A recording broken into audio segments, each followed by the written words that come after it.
E-Customs project. The federal government on Wednesday in Abuja approved an e-customs modernization project worth at least 142.24 billion naira amid reports of an existing court order restraining it from proceeding with the project. The Minister of State, Budget and National Planning, Clem Agba, made the announcement to State House correspondents shortly after this week's Federal Executive Council meeting presided over by Vice President Yemi Osinbajo at the council chambers of the Presidential Villa, Abuja, adding that he was unaware of any court order on the project. The concessionaire includes Bergman Securities, Consultant and Suppliers Limited as the project sponsor, Africa Finance Corporation UFC as the lead financier, and Huawei Technologies as the lead technical service provider. Agba said the concessionaire had furnished the government with $9 million as security from satisfactory performance of the project, plus a debt facility timesheet in the sum of $300 million to finance the first phase of the project. He also revealed that the concessionaire will take 45% of all that accrues to the Comprehensive Input Service Scheme, while 55% goes to the federal government. And still in the news, the Federation Accounts Allocation Committee, in a communique issued at the end of its latest meeting in Abuja on Wednesday, says it shared 714.63 billion naira among the three tiers of government in March 2023. The figure represents a decrease of 8.05 billion naira compared to the 722.68 billion naira shared in February 2023 and is grossly spread across statutory revenue, value-added tax, and electronic money transfer levies. The federal government received 276.14 billion naira, the states received 232.13 billion naira, and the local government councils got 171.26 billion naira, while the oil-producing states received 35.1 billion naira as a derivation at 13% of mineral revenue. It was also noted that the gross revenue available from the value-added tax for the month of March 2023 was 218.79 billion naira, with the cost of collection taken 8.71 billion naira, and the rest was shared among the federal government, state and local government councils. Vice President Yemi Osinbajo has stated that the country needed to accelerate industrialization to lift Nigerians out of energy poverty. He said this at the just concluded Nigerian International Energy Summit in Abuja.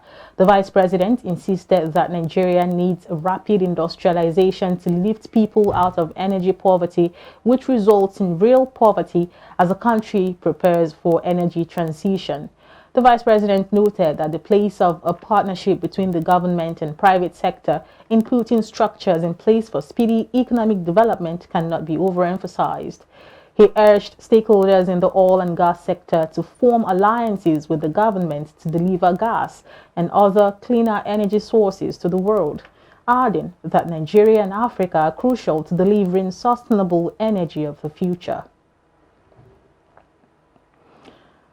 Nigeria Liquefied Natural Gas Limited on Wednesday revealed that the country was currently not meeting its gas export obligations to customers, not to talk of signing new long-term gas export contracts. It, however, pointed out that this was basically due to the grave level of insecurity around gas pipelines and wanton vandalism of gas infrastructure, which had crumbled the export of gas. NLNG Limited is one of the world's top 10 suppliers of liquefied natural gas and was incorporated as a limited liability company on May 17, 1989, to harness Nigeria's vast natural gas resources and produce liquefied natural gas and natural gas liquids for export. Speaking on gas exports during the summit in Abuja, the Managing Director, NLNG Limited, Dr. Philip Shebila, explained that Nigeria's gas supply decline grew worse in the last 2 years. He stated that while competing nations such as the United States and Qatar were currently signing long-term contracts for gas exports, Nigeria was under force majeure as it could not meet its obligations to customers, not to talk of signing new contracts.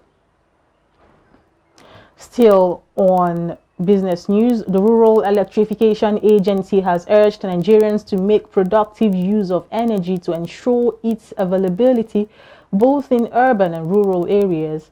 The managing director of the agency, Ahmad Salihijo, who was represented by his special advisor, Barbara Islane, made this call at a high-level stakeholder event in Abuja, convened by the Nigeria Off-Grid Market Acceleration Program, a donor-funded initiative focused on accelerating off-grid energy access across the country. He stated that by harnessing energy to drive productive activities, Nigeria can create jobs, increase incomes, and improve the living standards of millions of its people where these solutions are being deployed. Speaking at the event, which had in attendance government representatives, investors, and other power sector stakeholders, the program director, Nigeria Off-Grid Market Acceleration Program, Adedotun Eyinade, said the meeting was convened to build on the progress made in the sector and to foster learning and collaboration. The event featured a panel session on productive use beyond mini-grid viability and explored the socio-economic impacts of productive use of energy interventions and how it could deliver inclusive impact for women and marginalized groups. The Debt Management Office has denied claims that the federal government defaulted in the payment of interest to China for loans. Local media had reported that Nigeria accrued a penalty of $90 million after its debt from China accumulated to $240 million in the last 2 years. The loans were reportedly taken to renovate some of the country's railway lines. In a statement on Wednesday, the DMO termed the reports false, saying Nigeria was fully committed to honoring its debt obligations and had not defaulted on any of its debt service commitments. The statement added that Nigeria remains unwaveringly committed to fulfilling its debt obligations in a responsible and timely manner and urged the public to ignore the reports. As of December 2021, the DMO said Nigeria's debt to China stood at $4.1 billion, but was, however, silent on the current status of the Chinese loans to Nigeria. The country has in recent years suffered revenue losses following a spate of attacks on rail tracks and the kidnap of train passengers that resulted in the stoppage of train services on some routes for a while. And up ahead, the Federal Ministry of Agriculture and Rural Development charges stockfish and seafood importers against illegal importation. These and more stories after this commercial break. Stay with us.